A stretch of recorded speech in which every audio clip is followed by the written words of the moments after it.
नमस्कार दोस्तों, मैं महेश सर चाणक्य गुरु डिजिटल प्लेटफॉर्म पर आपका हार्दिक स्वागत करता हूं। अपना टॉपिक चल रहा था, हम टॉपिक की बात कर रहे थे। टॉपिक था अपना ऑप्टिक्स वाला, और ऑप्टिक्स वाले टॉपिक को आज हम आगे बढ़ाते हैं। लास्ट क्लास में अपन ने दर्पण के बारे में पढ़ा, और दर्पण में भी अपन ने सबसे पहले पढ़ा अवतल दर्पण के बारे में। अवतल दर्पण से प्रतिबिंब कैसे बनता है, उसकी स्थितियों की बात की अपन ने, कि जब वस्तु को अपन कहाँ रखें, अनंत पे रखें तो प्रतिबिंब कहाँ बनेगा। जब वस्तु को अपन वक्रता केंद्र के पीछे रखते हैं तो प्रतिबिंब कैसा बनेगा, कहाँ बनेगा। आगे अपन ने बात की है कि वक्रता केंद्र पर रखेंगे तो प्रतिबिंब कहाँ बनेगा। वक्रता केंद्र व मुख्य फोकस के बीच में रखेंगे तो प्रतिबिंब कहाँ बनेगा। मुख्य फोकस पर रखते हैं तो प्रतिबिंब कैसा बनता है। ध्रुव व दर्पण का मध्य बिंदु ध्रुव होता है, ध्रुव व मुख्य फोकस के बीच रखेंगे तो प्रतिबिंब कैसा बनेगा। इनके बारे में अपन ने बात कर ली। आज अपन बात करते हैं सेकंड नंबर पे उत्तल दर्पण से बनने वाला प्रतिबिंब। कि उत्तल दर्पण से प्रतिबिंब बनेगा, कैसा प्रतिबिंब बनेगा। तो सेकंड नंबर पे अपन बात करते हैं उत्तल दर्पण से, उत्तल दर्पण से बनने वाला प्रतिबिंब।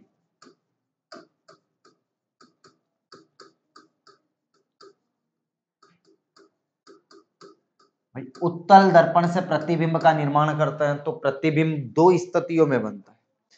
कौन सी स्थितियों में बनता है? दो स्थितियों में। सबसे पहली स्थिति होती है जब वस्तु कहाँ है, अनंत पर। तो एक नंबर की कंडीशन देखते हैं, जब वस्तु अनंत पर हो। तो अनंत पर होगी तो अपने पास में प्रतिबिंब कहाँ बनेगा, कैसा बनेगा, इसके बारे में बात करते हैं। तो ये अपने पास में हो गया उत्तल दर्पण। आंतरिक भाग पर अपन ने परावर्तक पदार्थ की पॉलिश कर दी, ये वक्रता केंद्र हो गया।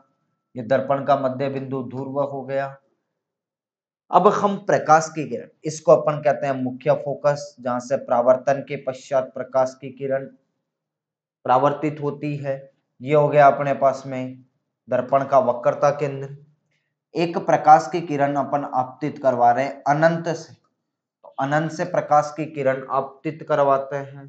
तो परावर्तन के पश्चात उत्तल दर्पण क्या कर देता है, उसको फैला देता है। लेकिन जैसे ही पीछे की ओर बढ़ाते हैं तो ये बिंदु कहां से आती हुई प्रतीत होती है, ये बिंदु कहां पर मिलती है, मुख्य फोकस पर। तो इस मुख्य फोकस पर क्या बनता है, प्रतिबिंब बनता है। और उत्तल दर्पण से जो प्रतिबिंब बनता है वो हमेशा कैसा होता है, आभासी एवं सीधा। तो प्रतिबिंब कैसा बनेगा, आभासी, सीधा, बिंदु आकार का। छोटा प्रतिबिंब भी कह सकते हैं जिसको अपन बिंदु आकार का। और कहां बनेगा, मुख्य फोकस पर। कहां पे प्रतिबिंब बन रहा है, मुख्य फोकस एफ पर। आगे अपन लेते हैं सेकंड नंबर पे अपन बात करते हैं कि वस्तु को हम कहां रखें। तो वस्तु, दूसरी कंडीशन है जब वस्तु अनंत व ध्रुव के मध्य हो। अनंत व ध्रुव के मध्य हो, पी के बीच में हो। कि वस्तु को अपन ने अनंत और ध्रुव के बीच में रखा तो इस कंडीशन में प्रतिबिंब कैसा बनेगा। तो इस कंडीशन के लिए अपन बात करते हैं तो ये अपने पास में उत्तल लेंस दर्पण, ये हो गया इसका मुख्य अक्ष, ये इसका मुख्य मध्य बिंदु ध्रुव, ये हो गया इसका मुख्य फोकस एफ, ये हो गया इसका वक्रता केंद्र सी। वस्तु को अपन ने रखा अनंत और ध्रुव के बीच, मतलब इन दोनों के बीच में यहां रखा वस्तु। तो यहां से प्रकाश की किरण आपतित करवाते हैं। तो ये क्या हो जाती है, प्रकाश की किरणों को परावर्तन के पश्चात फैलाने का काम करता है। लेकिन जैसे ही हम प्रकाश की किरण किस पर आपतित करवाते हैं, इस वक्रता केंद्र पर, तो ये परावर्तन के पश्चात प्रकाश की किरणें इसी दिशा में क्या हो जाती हैं, वापस लौट आती हैं। तो इन किरणों को अपन पीछे की ओर मिलाते हैं तो इस बिंदु पर अपने को क्या बन गया, ए डैश और बी डैश, ये हो गया ए और बी। तो वक्रता केंद्र पर प्रकाश की किरण आपतित करवाते हैं, तो परावर्तन के पश्चात वापस वे पुनः उसी रास्ते से निकल जाती हैं। तो प्रतिबिंब अपना कहाँ बनेगा, तो प्रतिबिंब की बात करें तो सबसे पहले प्रतिबिंब कहाँ बनेगा भाई, ध्रुव व मुख्य फोकस के बीच में। तो प्रतिबिंब कहाँ, पी को अपन कहते हैं ध्रुव तथा मुख्य फोकस एफ के मध्य, मुख्य फोकस एफ के मध्य बनता है। प्रतिबिंब कैसा होगा, प्रतिबिंब कैसा होगा, छोटा प्रतिबिंब। बात करते हैं प्रतिबिंब के, कि प्रतिबिंब आभासी और कैसा बनेगा, सीधा, आभासी एवं सीधा प्रतिबिंब बनता है। तो ये था अपने पास में उत्तल दर्पण से जो प्रतिबिंब बन रहा था, उस प्रतिबिंब की स्थितियां। दो प्रतिबिंब बनते हैं, उन दोनों प्रतिबिंबों के बारे में अपन ने बात कर ली। आगे अपन बात करते हैं, एक होता है रेखीय आवर्धन या आवर्धन क्षमता। तो अपना टॉपिक है दर्पण की रेखीय आवर्धन, दर्पण की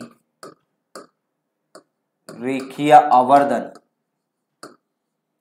तो आवर्धन का मतलब होता है प्रतिबिंब की ऊंचाई और वस्तु की ऊंचाई कि दर्पण से, जैसे ये अपने पास में एक अपन ने दर्पण की बात कर ली कि जैसे ये अपने पास में एक अवतल दर्पण, एक प्रकाश की किरण, ये हो गया इसका ध्रुव, ये हो गया इसका मुख्य फोकस एफ, और ये हो गया दर्पण का वक्रता केंद्र सी।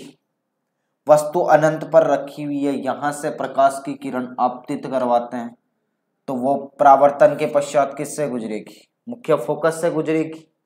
तो यहां पे क्या बन गया, ये बन गया अपने पास में प्रतिबिंब। तो ये दूरी अपने पास, इस दूरी को अपन कौन सी दूरी कहते हैं, प्रतिबिंब की दूरी, कि भाई दर्पण से प्रतिबिंब की दूरी। और यहां की ये वाली दूरी अपनी क्या कहलाती है, इसको अपन कहते हैं वस्तु की दूरी, वस्तु की दर्पण से दूरी, वस्तु की दर्पण से दूरी।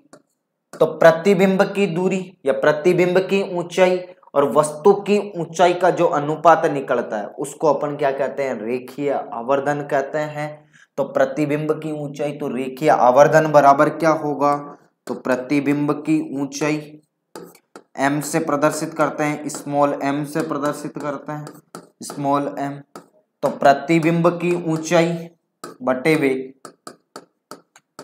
वस्तु की ऊंचाई का अनुपात, वस्तु की ऊंचाई का अनुपात आवर्धन क्षमता कहलाता है। यदि हम आवर्धन प्रतिबिंब की ऊंचाई को अपन इमेज hi ले लें और ho ऑब्जेक्ट की हाइट, तो m बराबर क्या हो गया अपने पास में hi अपॉन ho, इमेज की हाइट अपॉन ऑब्जेक्ट वस्तु की हाइट का जो अनुपात निकलता है उसको अपन क्या कहते हैं, रेखीय आवर्धन कहते हैं। यूनिटलेस मात्रक विहीन भौतिक राशि है, कोई मात्रक नहीं होता इसका, मात्रक विहीन भौतिक राशि है, कोई भी मात्रक नहीं होता इसका। आगे अपन बात करते हैं, यदि अपने पास, यदि अपन बात करते हैं कि m इज लेस देन 1, पहला सबसे पहला कंडीशन कि m का मान क्या ले लिया अपन ने, 1 ले लिया, कि प्रतिबिंब की ऊंचाई किसके बराबर बन रही है, वस्तु के बराबर बन रही है। तो इस स्थिति में hi हाइट ऑफ इमेज का वैल्यू किसके बराबर, हाइट ऑफ ऑब्जेक्ट के बराबर बनेगा। तो आवर्धन क्षमता का मान 1 होने पर, आवर्धन क्षमता का मान कितना होने पर, 1 होने पर प्रतिबिंब की ऊंचाई किसके बराबर होती है, वस्तु के बराबर। और ऐसा किस में होता है, समतल दर्पण में। और ये कंडीशन किस में होती है, समतल दर्पण में, प्लेन मिरर में, क्योंकि प्लेन मिरर में वस्तु जितनी दूरी पर स्थित होता है प्रतिबिंब उतनी ही दूरी पर बनता है। ठीक है, आगे अपन बात करते हैं कि m इज लेस देन 1, यदि प्रतिबिंब, सेकेंड नंबर की, कि m आवर्धन क्षमता का मान 1 से कम है, 1 से कम होने का मतलब, अपना प्रतिबिंब की बात करें तो प्रतिबिंब कैसा होगा, m का वैल्यू 1 से कम है, मतलब प्रतिबिंब कैसा बन रहा है, छोटा प्रतिबिंब। और छोटा प्रतिबिंब किस में बनता है, तो इससे जो आवर्धन क्षमता का मान 1 से कम है, तो 1 से कम होने का मतलब होता है प्रतिबिंब क्या है, छोटा प्रतिबिंब। और छोटा प्रतिबिंब हमेशा किस में बनता है, छोटा प्रतिबिंब किस में बनता है, उत्तल दर्पण में। और उत्तल दर्पण से जो प्रतिबिंब बनता है वो प्रतिबिंब कैसा बनता है, आभासी तथा सीधा प्रतिबिंब, आभासी बनता है एवं कैसा होता है, सीधा। तो आवर्धन क्षमता का मान 1 से कम होने पर, 1 से कम होगा तो प्रतिबिंब कैसा होगा, आभासी एवं सीधा प्रतिबिंब। और हमेशा कौन से दर्पण में होगा, उत्तल दर्पण में होगा। आगे अपन बात करें तो इस कंडीशन में यदि अपन देखें तो HI इसको अपन लिख सकते हैं, height of image is less than height of object, प्रतिबिंब छोटा हो गया अपने पास में। थर्ड नंबर की बात करते हैं, m इज ग्रेटर देन 1, आवर्धन क्षमता का मान 1 से ज्यादा, कि आवर्धन क्षमता का मान क्या है, 1 से ज्यादा। तो इस कंडीशन में HI is greater than H object, कि प्रतिबिंब की ऊंचाई का मान ज्यादा होगा, किसके कंपैरिजन में, ऑब्जेक्ट की हाइट के कंपैरिजन में। तो इस स्थिति में प्रतिबिंब हमेशा वास्तविक एवं उल्टा बनेगा इस स्थिति में। और वास्तविक एवं उल्टा प्रतिबिंब किस में बनता है, अवतल दर्पण में, किस में बनता है, अवतल दर्पण में। तो आवर्धन क्षमता का मान या रेखीय आवर्धन का मान 1 से ज्यादा होगा, तो इस स्थिति में प्रतिबिंब का मान क्या होगा, ज्यादा होगा, किससे, वस्तु से। और इस स्थिति में प्रतिबिंब कैसा होगा, वास्तविक एवं उल्टा प्रतिबिंब। और वास्तविक एवं उल्टा प्रतिबिंब किस में बनता है, अवतल दर्पण में बनता है। आगे अपन बात करते हैं दर्पण का सूत्र की बात करते हैं कि दर्पण का फॉर्मूला क्या होता है। तो दर्पण के फॉर्मूले से रिलेटेड बात करते हैं तो दर्पण का सूत्र, दर्पण का सूत्र, तो दर्पण के सूत्र की बात करें अपने पास में तो 1/f बराबर क्या होता है, 1/f फोकस दूरी बराबर क्या होता है, तो 1/v प्लस का क्या होता है, 1/u। u क्या है अपने पास में, दर्पण से वस्तु की दूरी या बिंब की दूरी, वस्तु या बिंब की दूरी, जबकि v क्या है, दर्पण से प्रतिबिंब की दूरी, दर्पण से प्रतिबिंब की दूरी। f क्या है, फोकस दूरी, f क्या है, फोकस दूरी। आगे अपन टॉपिक लेते हैं प्रकाश का अपवर्तन के बारे में। अपवर्तन क्या होता है, अपवर्तन की कौन कौन सी घटनाएं होती हैं, कैसे कैसे अपवर्तन होता है, अपवर्तन के लिए हम क्या करते हैं, कौन कौन सी घटनाएं जिम्मेदार होती हैं, तो इनके बारे में बात करते हैं। तो टॉपिक अपना प्रकाश का अपवर्तन, टॉपिक ले रहे हैं अपन प्रकाश का अपवर्तन।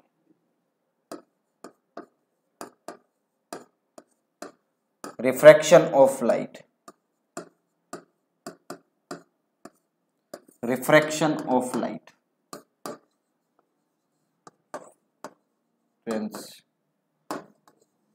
Of light.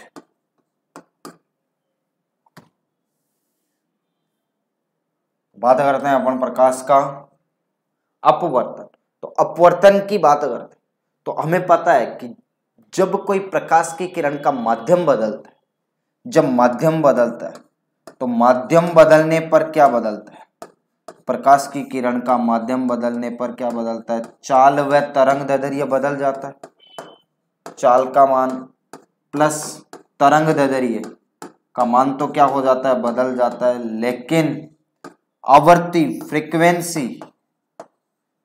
फ्रीक्वेंसी जिसको अपन कहते हैं आवर्ती हमेशा क्या रहती है, नियत रहती है। आवर्ती क्या रहती है, कांस्टेंट। तो प्रकाश की किरण जब एक माध्यम से दूसरे माध्यम में जाती है तो प्रकाश की चाल और तरंग दैर्ध्य का मान क्या हो जाता है, बदल जाता है, लेकिन आवर्ती का मान हमेशा क्या रहता है, नियत रहता है। तो प्रकाश की किरण का माध्यम बदलने पर चाल व तरंग दैर्ध्य बदल जाता है, लेकिन आवर्ती हमेशा क्या होती है, नियत रहती है। आगे अपन बात करते हैं कि मान लो कि ये अपने पास में बात करते हैं कि ये अपने पास में एक माध्यम है, ये है पहला माध्यम, इसको मैंने नाम दिया माध्यम फर्स्ट, और ये हो गया अपने पास में माध्यम सेकंड। ये अपने पास में माध्यम ले लिया अपन ने सघन माध्यम, और ये कौन सा लिया, विरल माध्यम। तो प्रकाश की किरण सघन माध्यम से किस में आती है, विरल माध्यम में आती। तो सघन माध्यम में अगर मैं प्रकाश का वेग ले लूं v1, तो इस माध्यम में प्रकाश का वेग कितना हो गया, v2 हो गया। तो सघन माध्यम से विरल में जाती है, तो विरल माध्यम में प्रकाश का वेग अधिक होने के कारण अभिलंब से क्या हो जाती है, दूर हट जाती है। ये वाला कोण आपतन कोण आई, और ये वाला कोण कौन सा, अपवर्तन कोण स्मॉल r। तो प्रकाश की किरण सघन माध्यम से विरल में जाती है तो अभिलंब से क्या हो जाती है, दूर हटती है। और दूर क्यों हटती है, क्योंकि सघन माध्यम में प्रकाश का वेग कम था, किसके, विरल माध्यम से। तो यहाँ पे मैं लिख दूं v2 इज ग्रेटर देन क्या हो गया, v1, कि दूसरा माध्यम जिसका नाम क्या रखा अपन ने, विरल माध्यम, इस विरल माध्यम में प्रकाश का वेग ज्यादा था, किसकी तुलना में, सघन माध्यम की तुलना में, इसलिए अपवर्तित प्रकाश की किरण अभिलंब से क्या हो गई, दूर हट गई। तो बात कर लेते हैं कि प्रकाश की किरण, पहला स्टेटमेंट, जब प्रकाश की किरण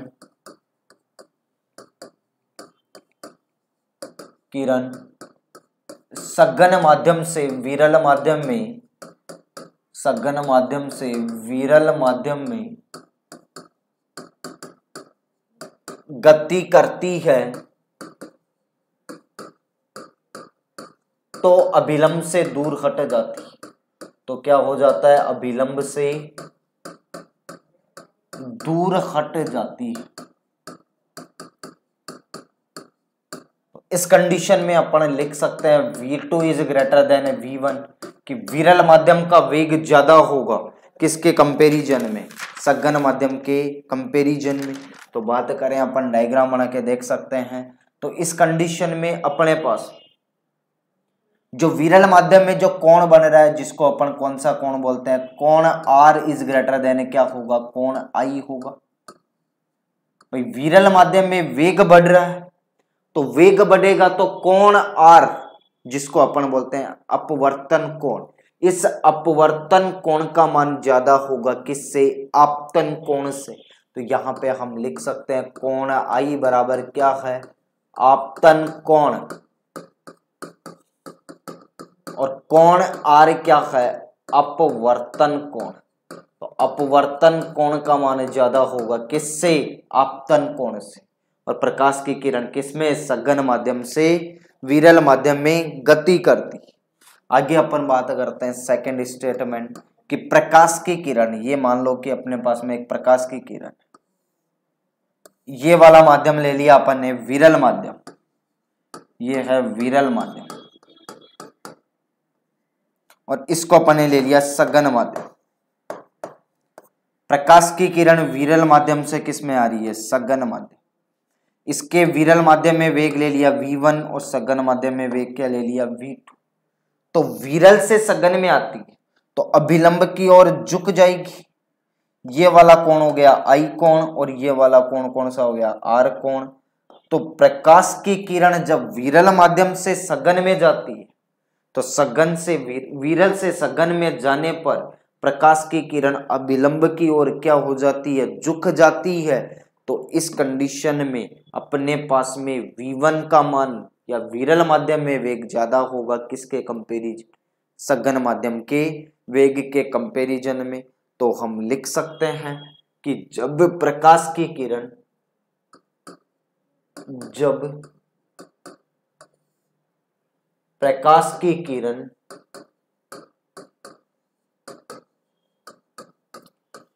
विरल माध्यम से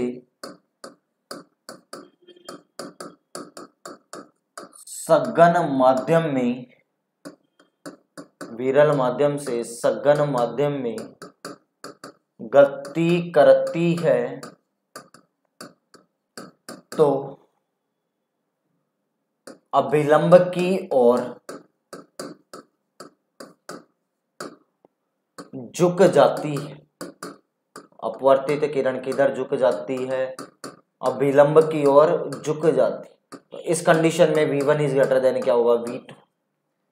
मतलब विरल माध्यम का वेग ज्यादा होगा किसके कंपैरिजन में, सघन माध्यम के वेग से। और यहाँ पे यदि अपन एंगल की बात करें तो कोण I का वैल्यू भी ज्यादा होगा किससे, कोण R से। आपतन कोण का मान ज्यादा होगा, आपतन कोण इज ग्रेटर देन कौन सा, अपवर्तन कोण।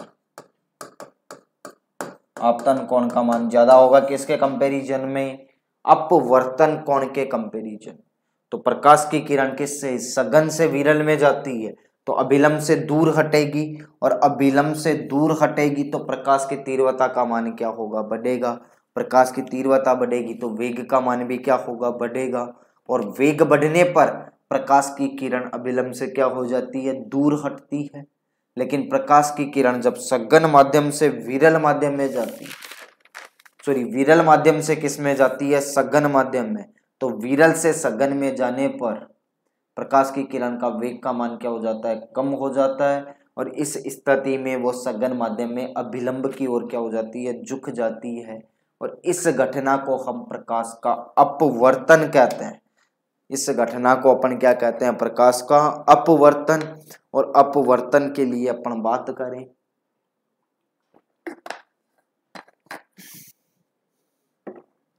तो अपवर्तन के कुछ नियम होते हैं।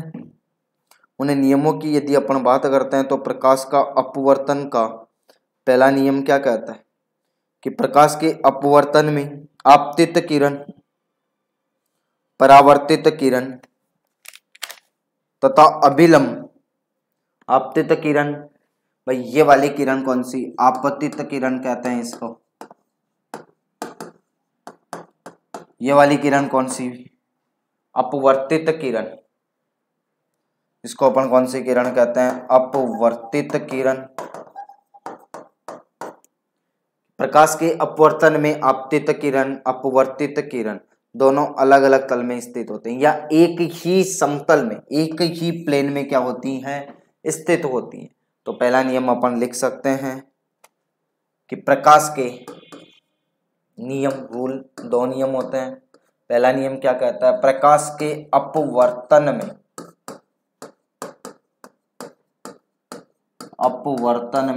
आपतित किरण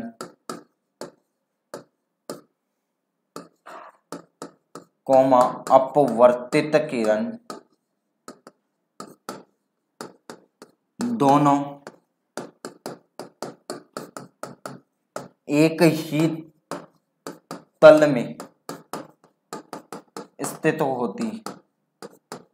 दोनों कहाँ स्थित होती हैं, एक ही प्लेन में स्थित होती है। तो पहला नियम हो गया कि आपतित किरण तथा अपवर्तित किरण दोनों कहाँ, एक ही प्लेन में स्थित होती है। आगे अपन बात करते हैं नेक्स्ट दूसरा नियम के बारे में। तो दूसरा नियम को अपन बोलते हैं स्नेल का नियम। इसको अपन क्या बोलते हैं, स्नेल का नियम। तो स्नेल का नियम क्या कहता है, स्नेल का नियम कहता है कि आपतन कोण के ज का मान, आपतन कोण के ज का मान, बेटा ज में वैल्यू हमेशा दो होती है, ज में वैल्यू हमेशा साइन थीटा में लेते हैं, और कोज्या में वैल्यू हमेशा किस में लेते हैं, कोसाइन में लेते हैं, कोस थीटा में लेते हैं। ठीक है, तो तो अपन बात करते हैं स्नेल का नियम। स्नेल का नियम कहता है कि आपतन कोण की ज्या और अपवर्तन कोण की ज्या का अनुपात, कि कोण आई और कोण आर के ज्या का अनुपात एक नियतांक के बराबर होता है, जिसको अपन क्या बोलते हैं, अपवर्तनांक। तो इस नियम के अनुसार, इस नियम के अनुसार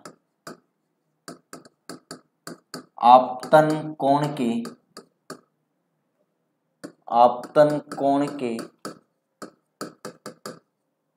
ज्या का मान कोष्टक साइन आई तथा अपवर्तन कोण के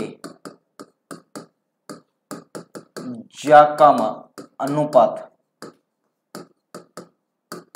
सदैव एक नियतांक के बराबर होता है। किसके बराबर होता है, नियतांक के बराबर होता है।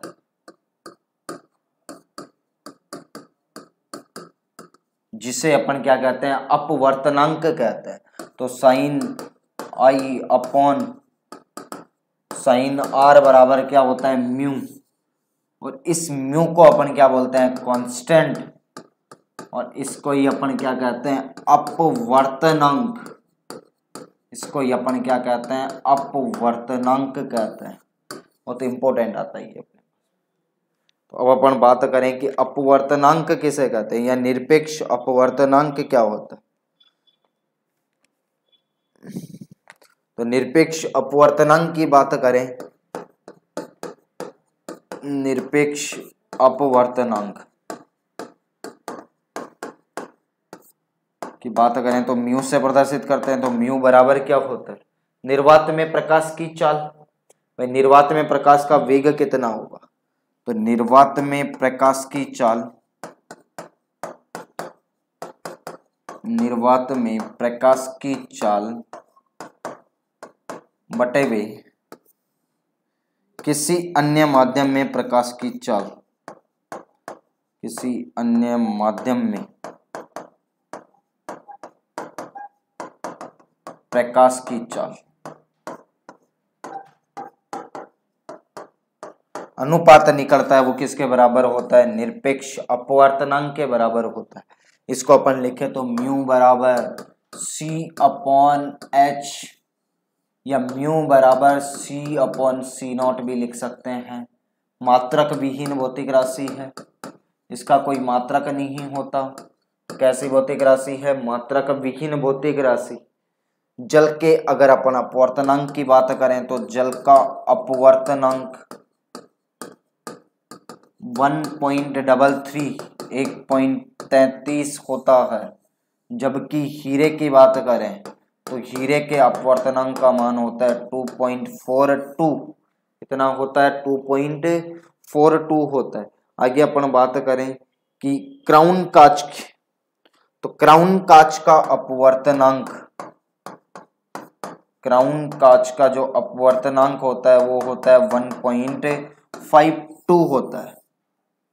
ये अपने को तीन चीजें याद रखनी है, क्योंकि यहाँ से बहुत बार क्वेश्चन पूछा जाता है और ये बहुत अच्छा टॉपिक था अपने पास। आगे अपन बात करते हैं, आगे अपन इस अपवर्तन के कुछ एग्जाम्पल्स की बात करते हैं कि इसके कुछ उदाहरण होते हैं, वो उदाहरण क्या है उनके बारे में बात करते हैं।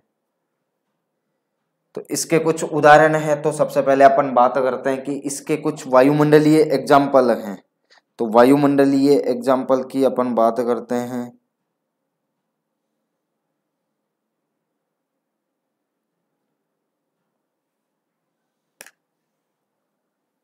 अपवर्तन के उदाहरण, और उदाहरण में सबसे पहले अपन देखते हैं वायुमंडलीय अपवर्तन। वायुमंडलीय अपवर्तन के उदाहरण,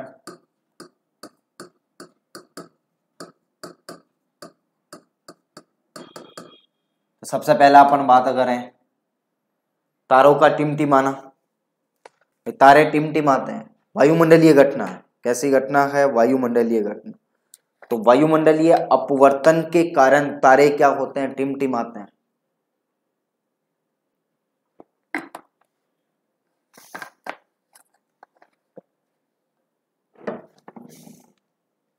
तो पहला एग्जाम्पल, तारों का टिमटिमाना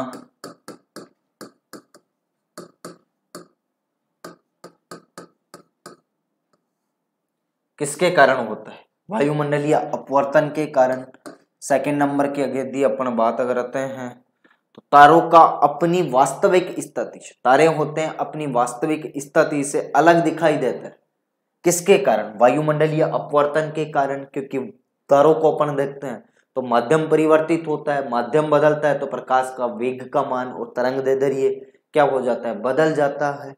तो अगला एग्जाम्पल अपना, तारों का अपनी वास्तविक स्थिति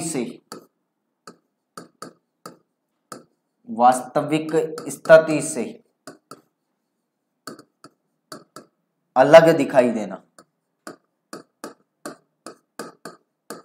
तारों का अपनी वास्तविक स्थिति से क्या दिखाई देना? अलग दिखाई देना। किसके कारण होता है? वायुमंडलीय अपवर्तन के कारण दिखाई देता है। आगे अपन बात करते हैं मछलियों का, अपनी मछलियां होती हैं अपनी वास्तविक गहराई से हमें ऊपर उठी हुई दिखाई देते हैं। जब हम किसी झील में देखते हैं तो वहां पे मछलियां हमें ऐसा प्रतीत होता है कि जैसे ऊपर ही तैर रही, जबकि ऐसा रियल में होता नहीं है, वो नीचे की ओर होती है। तो मछलियों का अपनी वास्तविक गहराई से ऊपर उठा हुआ प्रतीत होना या ऊपर उठा हुआ दिखाई देना, किसके कारण? वायुमंडलीय अपवर्तन के कारण। तो मछलियों का अपनी वास्तविक गहराई से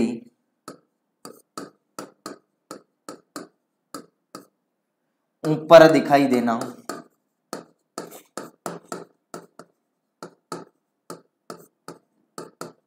वायुमंडलीय अपवर्तन के कारण। चौथा, सूर्योदय से पहले, भाई जैसे सूर्य उदय होता है उससे पहले तथा सूर्यास्त के पश्चात। तो सूर्योदय से पहले तथा सूर्यास्त के पश्चात, या फिर इसको अपन लिख सकते हैं अग्रिम सूर्योदय तथा विलंबित सूर्यास्त का दिखना या उसके समय हमें लाल रंग दिखाई देना, किसके कारण होता है? वायुमंडलीय अपवर्तन के कारण। तो लिख सकते हैं सूर्योदय से पहले, सूर्योदय से पहले, और पहले कितने? 2 मिनट, तथा सूर्यास्त के पश्चात, सूर्यास्त के पश्चात सूर्य का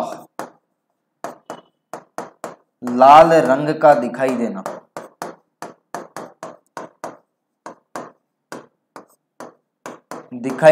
किसके कारण? वायुमंडलीय अपवर्तन के कारण।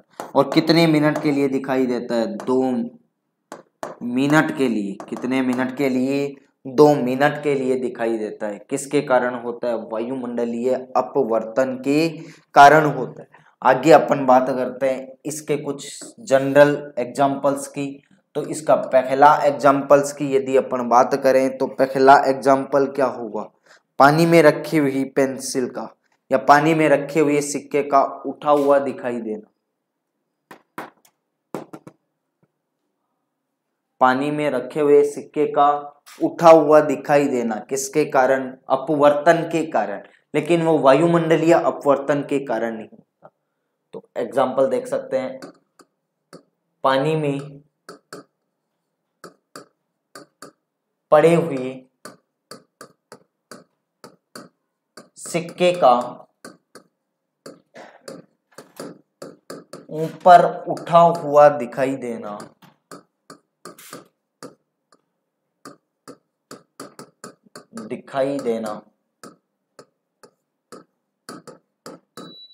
सेकेंड नंबर का एग्जाम्पल, पानी में रखी हुई पेंसिल का मुड़ी हुई दिखाई देना। पानी में रखी हुई पेंसिल का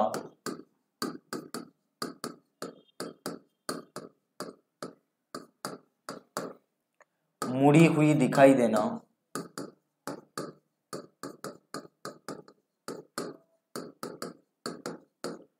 एग्जाम्पल नंबर थर्ड, आयताकार स्लैब के नीचे, आयताकार स्लैब के नीचे रखे अक्षरों का उभरा हुआ दिखाई देना,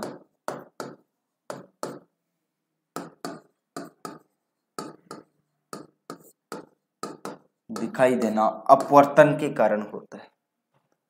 तो हम इस टॉपिक को यहीं कंटिन्यू रखते हैं। नेक्स्ट क्लास में अपन इससे आगे वाला क्वेश्चन देखते हैं।